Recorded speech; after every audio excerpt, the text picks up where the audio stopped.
8:42 a.m., March 6, 1944, Luftwaffe Command HQ, Berlin.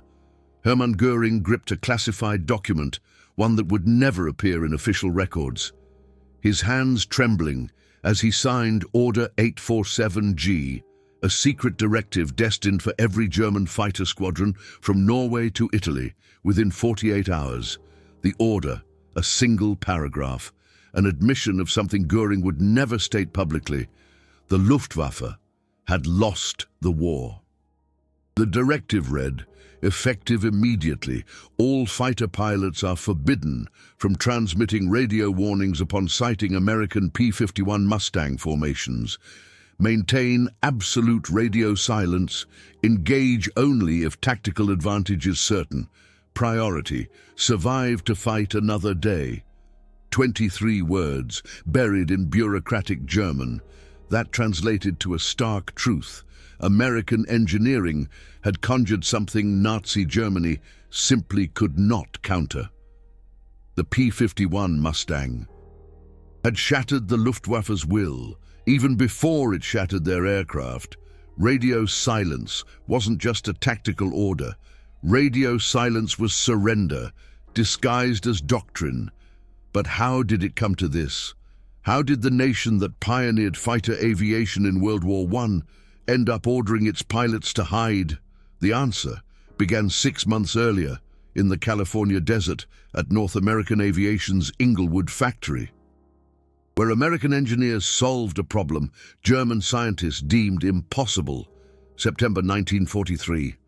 North American Aviation test pilot Bob Chilton strapped himself into P-51B, number 43-12434, for a routine test flight, a flight that would forever alter military aviation. The aircraft carried 2 75-gallon drop tanks under its wings. Standard equipment, nothing special. Except these tanks were different. These tanks were the culmination of 3 years of American engineering, solving a problem that German engineers never seriously attempted: how to make a fighter fly 1,650 miles and still fight when it arrived. Chilton took off at 9:15 a.m. By 10:47 a.m., he had already flown 312 miles on internal fuel, dropped his empty auxiliary tanks, and performed combat maneuvers. Maneuvers that proved the P-51 could escort bombers to Berlin and back. German intelligence would receive reports of this test within 2 weeks. Göring would receive those reports, along with the analysis he knew was coming. Germany had no answer to American range.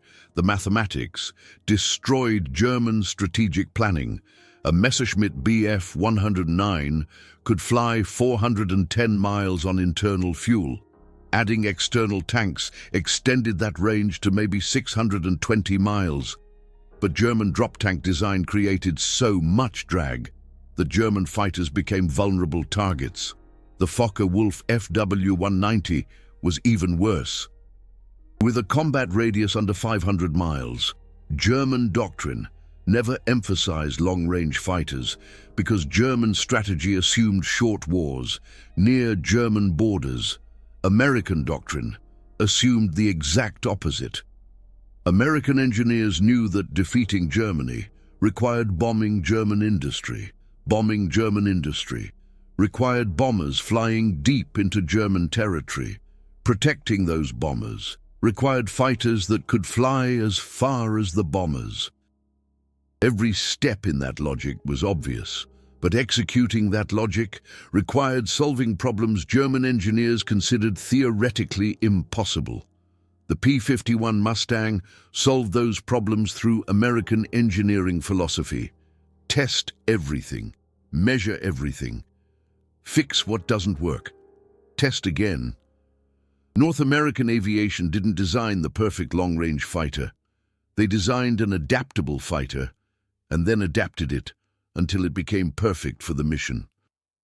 The original P-51 used an Allison engine and performed adequately at low altitude, but struggled above 15,000 feet. German fighters operated at 20,000 to 30,000 feet. American engineers recognized the problem and made a decision that German engineering culture would never make. They installed a British engine in an American airframe, the Rolls-Royce Merlin, transformed the P-51 from adequate to exceptional. But range wasn't just about engines. Range required fuel efficiency, aerodynamic efficiency, and weight reduction across every system. North American aviation engineers obsessed over details German engineers ignored. They refined wing shape until it produced minimal drag. They tested fuel flow systems until they extracted maximum range from every gallon. They designed drop tanks that fell away cleanly without creating turbulence. Every improvement added miles. Every mile added strategic flexibility. By March 1944, P-51 Mustangs could escort B-17 bombers from England to Berlin, circle over the target for 30 minutes, and return home with fuel to spare. German fighters could barely reach the bombers before running low on fuel. The strategic implications shattered German defensive doctrine. German fighter tactics had relied on radio coordination. Controllers on the ground tracked bomber formations and vectored fighters to intercept. Pilots radioed positions, called out targets, warned comrades of threats. Radio communication created a coordinated defense that maximized German fighter effectiveness despite numerical inferiority. The system worked brilliantly against unescorted bombers. Then, P-51 Mustangs arrived over Germany in strength. January 1944. The first deep penetration missions into German airspace, with full fighter escort. German interceptors climbed to attack bomber formations and found American fighters waiting at altitude, not just nearby, not just for the first 100 miles. American fighters stayed with the bombers, all the way to the target and all the way home.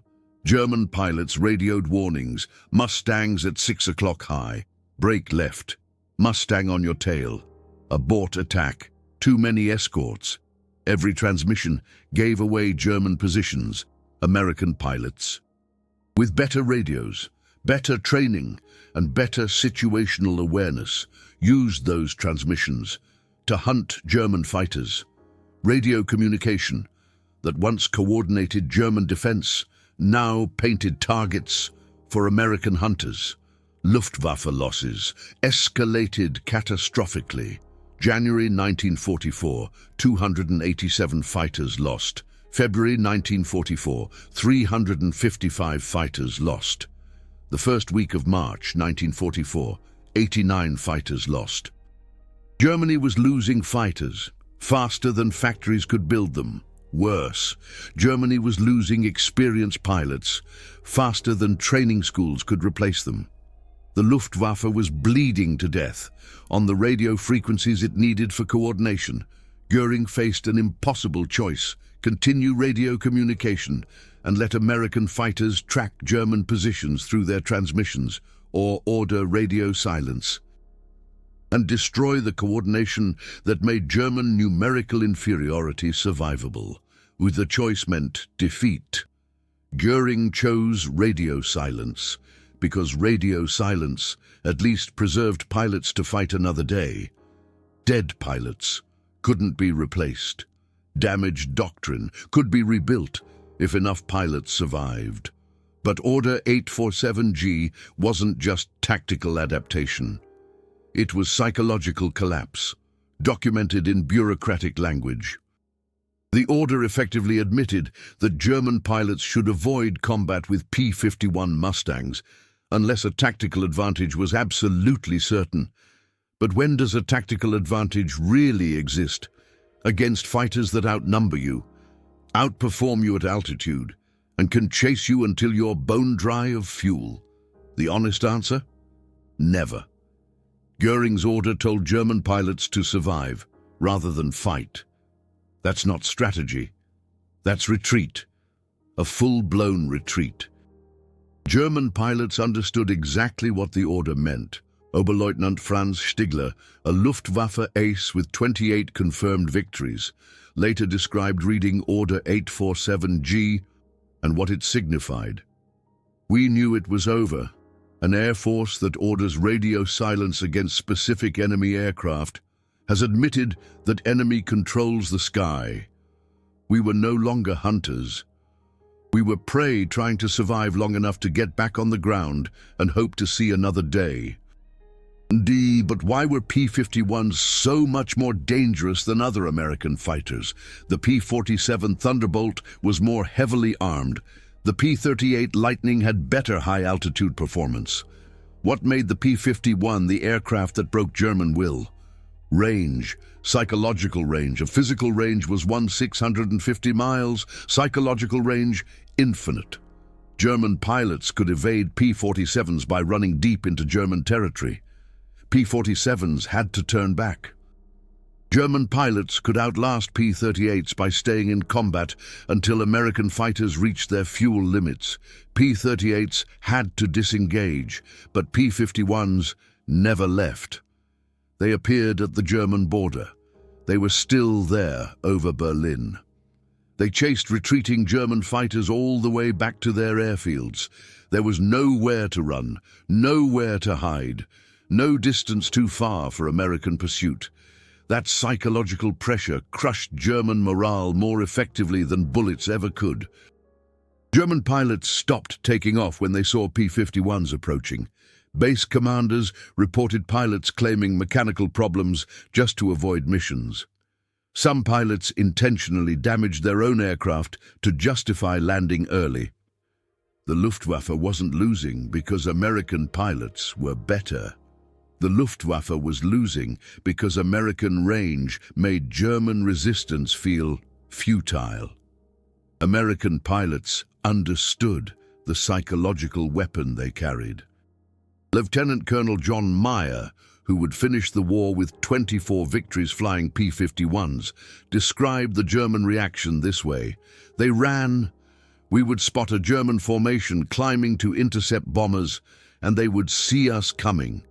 The entire formation would scatter and dive for the deck. We didn't even have to fire a shot. Our presence was enough. That's not air combat. That's air dominance." Air dominance came from American industrial philosophy, making German technology. Well, irrelevant. The Messerschmitt Bf 109 was an excellent short-range interceptor.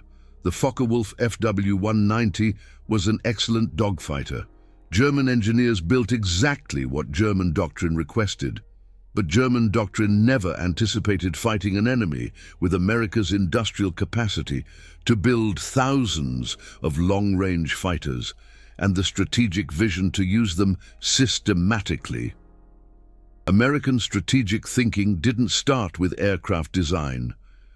American strategic thinking started with the question, how do we win a war in Europe from bases in England?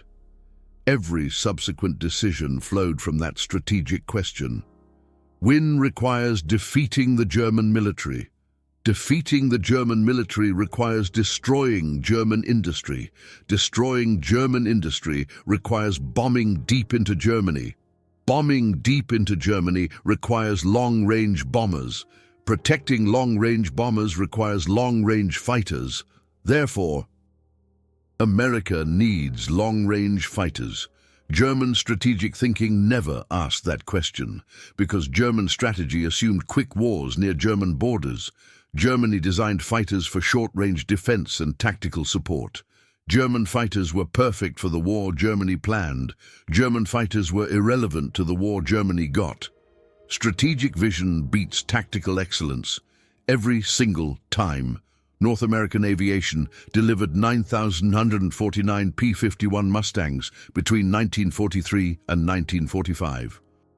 Each one carried the same basic capability, 1,650 miles of range with drop tanks. Each one represented American industrial standardization, making quantity competitive with German quality. German factories built 35,000 Bf 109s across the entire war. Superior numbers from earlier years meant nothing when P-51s made those earlier Bf-109s obsolete. The arithmetic destroyed German strategic planning as effectively as P-51s destroyed German fighters. Germany produced approximately 1,050 single-engine fighters per month in early 1944. The Luftwaffe lost an average of 137 fighters per month in the same period. German fighter strength was shrinking, while American fighter strength grew exponentially. Mathematics said Germany would run out of fighters before America ran out of targets. Göring understood this arithmetic better than anyone. His March 6, 1944 directive wasn't just about radio silence. It was about rationing the pilots Germany couldn't replace. Every German pilot who survived by avoiding P-51s was a pilot who might fight another day when circumstances were more favorable. Except circumstances never became more favorable.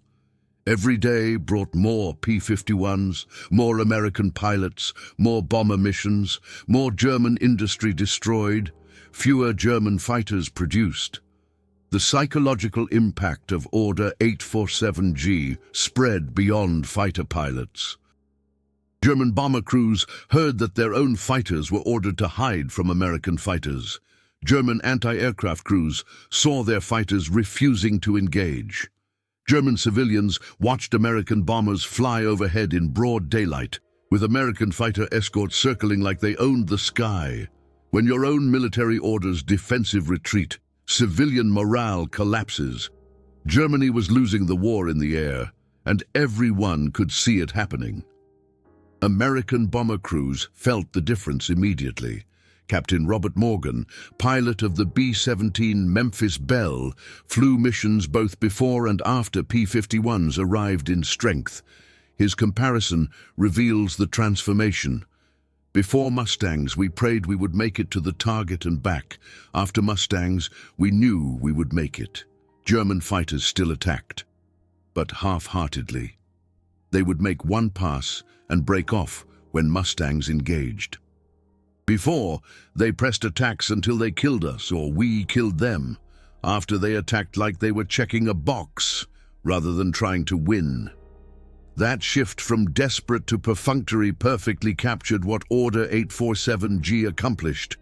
German pilots were still fighting, but they were fighting to survive, rather than fighting to win. Orders to maintain radio silence and engage only with tactical advantage meant orders to lose slowly, rather than quickly. The Luftwaffe had become a force, rationing its own destruction, rather than preventing it. American pilots exploited this psychological shift. Ruthlessly, Major George Preddy, who finished the war with 26.83 victories flying P-51s, developed tactics specifically designed to maximize German fear. He would position his flight right between German fighters and their bases. German pilots, desperately trying to return home, would see Mustangs blocked their path. Their choice was stark: fight through American fighters with low fuel or bail out and hope to survive. Many chose to bail out without fighting. Bob Chilton called it psychological interdiction.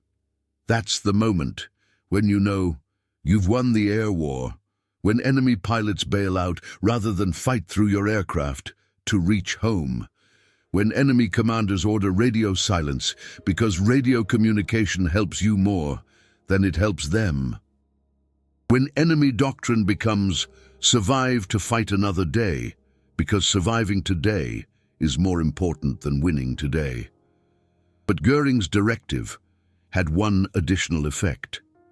He didn't predict radio silence meant German fighters couldn't warn each other about American tactics, couldn't coordinate attacks, couldn't build the shared knowledge that helps military units improve.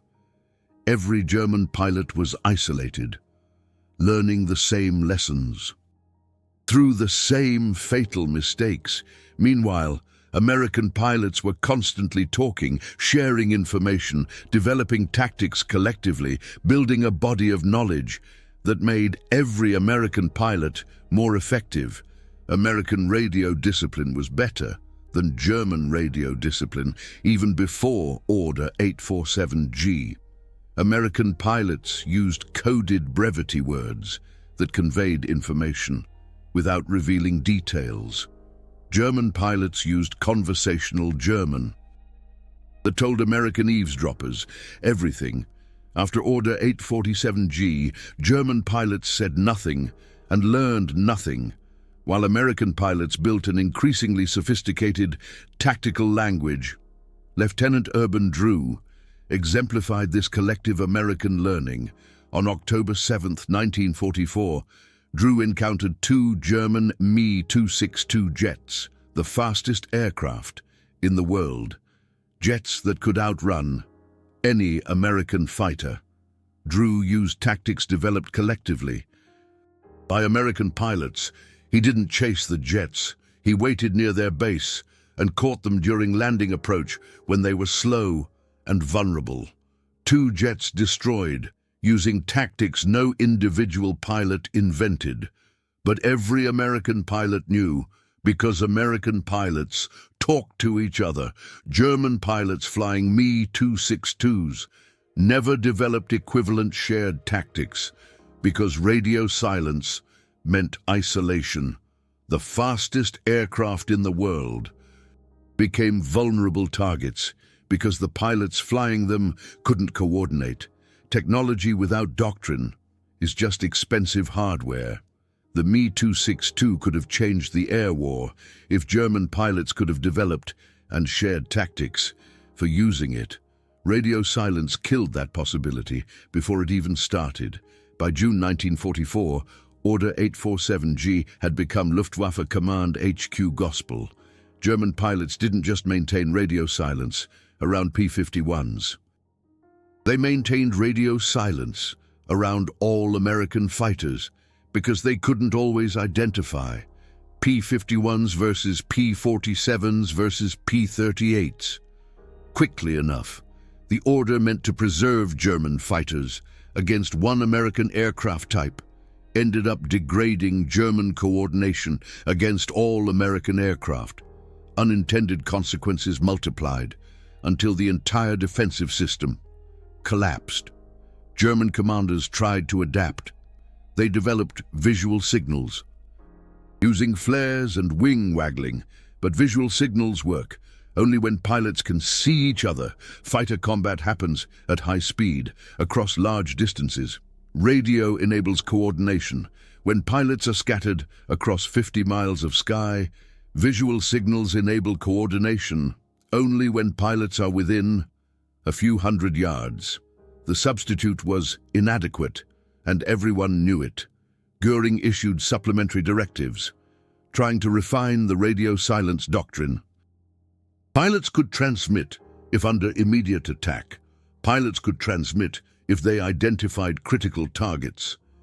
Each refinement added complexity and confusion. What qualified as immediate attack? What qualified as critical targets? Without clear definitions, pilots defaulted to silence because silence was safest. The Luftwaffe radio discipline, meant to preserve fighters, ended up fragmenting them into isolated individuals, fighting personal survival battles. American pilots noticed the change and adapted their tactics to exploit it. Captain Don Gentile, who finished the war with 21.8 victories, described the shift. Early in 1944, we would hear constant German radio chatter during combat. By summer, silence. That silence made our job easier. We could maneuver without worrying about German warnings. We could stalk individual aircraft, knowing their wingmen wouldn't be alerted. Radio silence was supposed to protect them. It isolated them instead. That isolation accelerated the Luftwaffe's collapse. Fighter effectiveness depends on mutual support. Wingmen cover each other. Squadrons coordinate attacks. Radio silence destroyed mutual support by making coordination impossible. German pilots were flying the same aircraft with the same training against the same enemy, but they were fighting alone while American pilots fought. As coordinated teams, numbers mattered. Coordination multiplied those numbers into overwhelming superiority. The statistics tell the story of systematic destruction. March 1944, Luftwaffe lost 56% of its fighter pilots. April 1944, lost 50%. May 1944, lost 25%, but only because there were fewer pilots to lose. By D-Day, June 6, 1944, the Luftwaffe had lost air superiority so completely that Allied invasion forces landed in France. With virtually no German air resistance, the air force that conquered Europe in 1940 couldn't defend its own airspace in 1944. Order 847G contributed to that collapse more than any single combat engagement. It wasn't one battle that destroyed the Luftwaffe. It was the systematic grinding down of German capability through American industrial superiority, applied persistently across thousands of missions. Radio silence accelerated that grinding. By removing the coordination, that made German resistance effective despite numerical inferiority. After the war, captured Luftwaffe commanders participated in extensive interviews about tactical and strategic decisions. General Lieutenant Adolf Galland, one of Germany's top aces and a Luftwaffe commander, spoke bluntly about Order 847G. That order admitted defeat before we lost. You cannot win an air war when your fighters hide from enemy fighters. Göring issued that order to preserve pilots, but it preserved pilots for what? To lose more slowly. An air force that will not fight has already lost. The order should have been to attack and die if necessary. At least we would have died fighting rather than hiding. Galland's words revealed the psychological damage Order 847G inflicted on German fighter pilots, professional warriors, ordered to avoid combat, lose their sense of purpose. They're no longer fighting to win, they're fighting to survive. Survival focus means risk avoidance. Risk avoidance means missed opportunities. Missed opportunities mean slow defeat. Order 847G transformed the Luftwaffe Command HQ into an organization, managing its own decline rather than fighting for victory. But why didn't Germany develop its own long-range fighters? German technology certainly had the capability. The question was asked in post-war interviews. The answers revealed how strategic assumptions doom tactical excellence. Germany never developed long-range fighters because German doctrine never required them. German strategy assumed short wars, so German aircraft emphasized performance over range. By the time Germany realized it needed long-range fighters, American industrial capacity had already built thousands of P-51s. Even if Germany had started development in 1942, 2 years behind American development, German industrial capacity couldn't have matched American production. North American Aviation's Inglewood factory produced 949 P-51s. Germany's entire aircraft industry produced approximately 40,000 fighters of all types.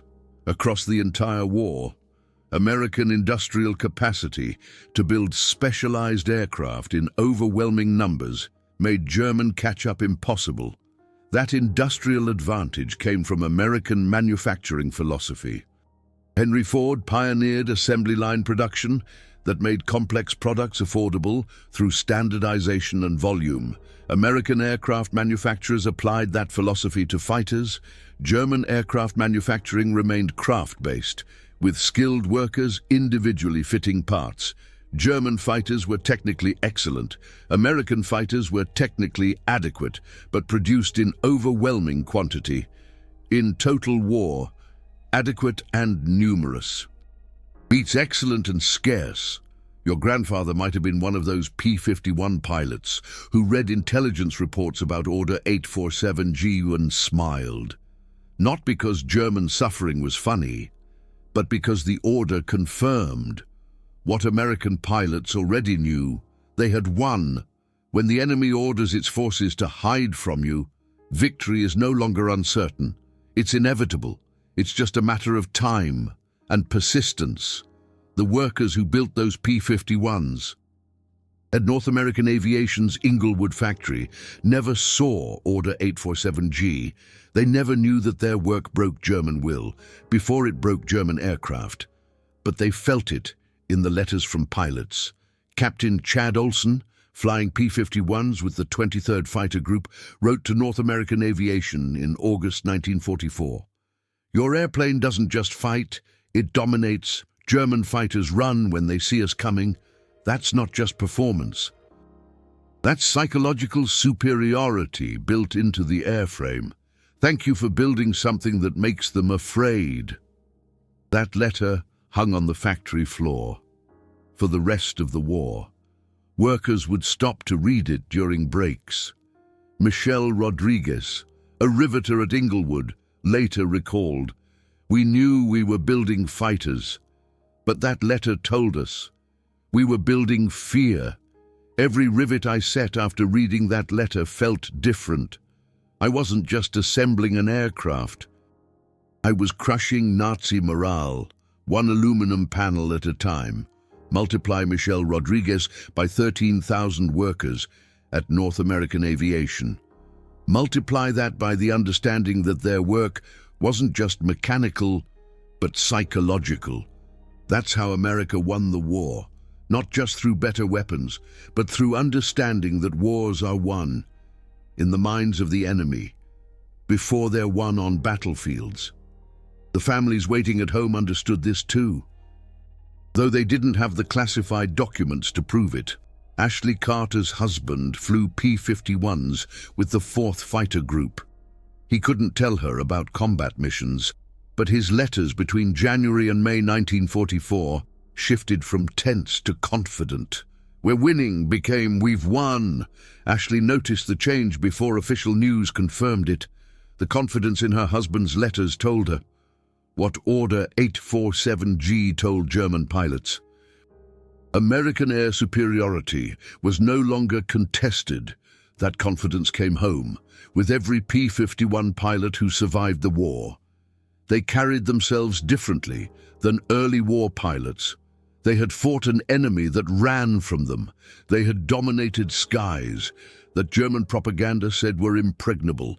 They had proven that American industrial democracy could outproduce, outthink, and outfight totalitarian militarism.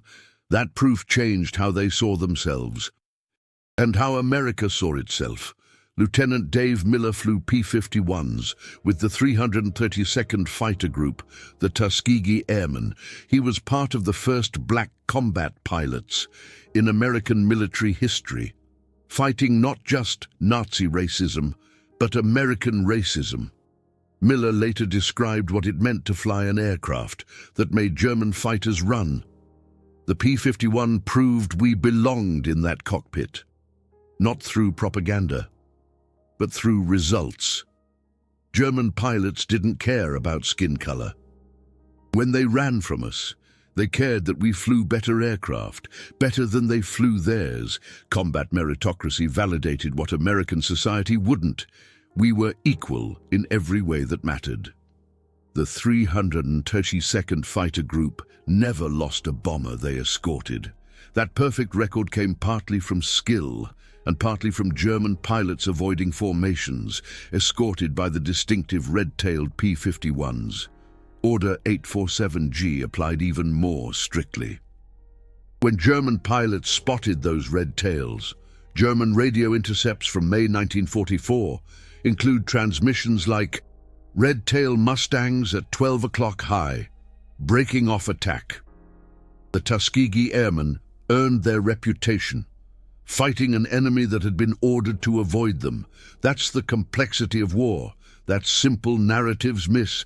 The P-51 broke German will through a combination of American industrial capacity, engineering excellence, strategic vision, and the courage of pilots who proved every day that they belonged in that cockpit, regardless of who said otherwise. Every element mattered. Remove any element, and the outcome changes. Keep all elements, and victory becomes inevitable. The women who welded fuel tanks at North American Aviation never met the Tuskegee airmen who flew their aircraft, but their work made that flying possible. The engineers who designed drop tanks never met the German pilots who ran. When those drop tanks enabled American fighters to chase them all the way to Berlin, but their designs made that fear inevitable. War connects people who never meet through consequences that ripple across continents. American strategic vision understood these connections better than German strategic vision. American planners asked, how do all the pieces fit together to create victory? German planners asked, how do we make each piece perfect? American philosophy created systems. German philosophy created components. Systems beat components, because components are only as good as their weakest link, while systems adapt around weak links. The P-51 Mustang exemplified system thinking. It wasn't the fastest fighter. It wasn't the most maneuverable. It wasn't the most heavily armed. But it was being the best at the mission that really mattered, escorting bombers deep into Germany and destroying any German fighters that dared to threaten those bombers. Every single design choice was optimized for that system requirement. Range over speed, absolutely. Reliability over sheer performance, without question. Adaptability over being rigidly specialized. Every single time. German fighters, they were optimized for completely different needs. The Messerschmitt Bf 109, designed for point defense. The Focke-Wulf FW 190, perfected for dogfighting. The Me 262 jet, all about speed. Each aircraft excelled in its specialized role, but the war didn't need specialized excellence. The war needed systematic competence, relentlessly applied, until German resistance crumbled. The P-51 delivered that competence. German fighters, they offered brilliance that simply didn't align with the overall strategic necessities. This history, it remained buried in classified files for decades. Göring's Order 847G. It surfaced in declassified Luftwaffe documents in the 1970s, but its significance was often overlooked by historians, too focused on combat statistics rather than the underlying psychological impact. The order, the one that essentially admitted German defeat even before the final surrender, it deserved far greater recognition. If you truly believe this history matters, if you understand that psychological warfare is just as crucial as physical warfare, then Super Thanks isn't just about supporting this content. It's about sending a message to YouTube that military history needs a platform. It's about preserving these stories, the ones that explain how wars are really won, not just through superior weaponry, but through superior strategy, superior doctrine, and superior will. Corporate documentaries? They won't touch these stories. They're too complex, too nuanced, too revealing of uncomfortable truths. You're not just passively watching history, you're actively keeping history alive for the next generation, your children, your grandchildren. They need to understand that America won World War II, not just through courage, but through the systematic application of industrial superiority, guided by clear strategic thinking. The P-51 Mustang and Göring's radio silence order, they perfectly exemplify that combination. Technology, strategy, doctrine, all aligned towards one crystal clear objective: win the war. Hermann Göring, He committed suicide on October 15, 1946, the night before his scheduled execution at Nuremberg. Among his last personal papers was a letter to his wife, in which he described his greatest regret. "I knew we had lost the air war in March of 1944. I knew the American fighters had achieved a superiority we simply could not overcome. I issued orders to preserve what remained. But preserving what remains is not the duty of a military commander. Fighting to victory or dying in the attempt, that is duty. I chose preservation. I chose slow defeat. That choice haunts me more than any other." Göring's letter, it reveals the profound human tragedy that lies behind strategic failure. He understood precisely what needed to be done, but he lacked the resources to do it. He preserved his forces because throwing them away in futile attacks seemed incredibly wasteful, but preserved forces that never win are far more wasteful than lost forces that might have won. The P-51 Mustang, it put Göring in that impossible position where every choice was wrong. That's what strategic superiority accomplishes, making enemy choices irrelevant because every single choice leads to defeat. So, Team P-51 Mustang or Team P-47 Thunderbolt, which American fighter truly dominated the skies over Germany? Drop your pick down below.